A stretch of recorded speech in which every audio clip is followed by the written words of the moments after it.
This large oil painting hangs in the entrance hall of Normanby Hall. It was painted by John Baptiste Closterman around 1700 and shows Arthur Herbert, the Earl of Torrington. Arthur Herbert was born in 1648 to Sir Edward Herbert, who was Attorney General to King Charles I.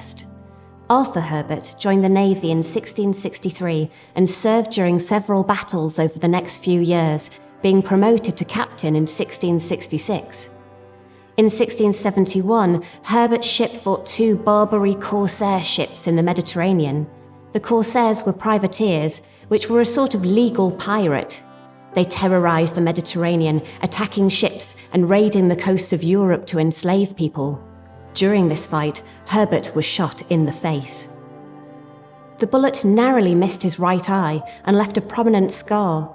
Herbert was commanding his ship, HMS Dragon, when he was wounded, and despite the bullet remaining in his head, he was back in action against the Corsairs a few weeks later.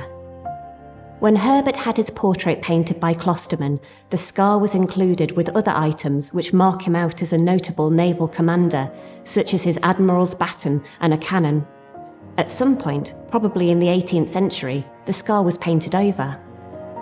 When the painting went for conservation work in 2002, the surface of the painting was cleaned and the scar was revealed.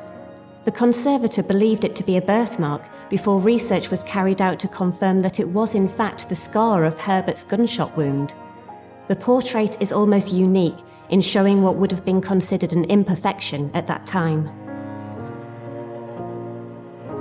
I love the way that the Earl of Torrington wanted his scar painted. He's obviously very proud of the fact that he has survived this battle and survived this incredible gunshot wound to just under his eye.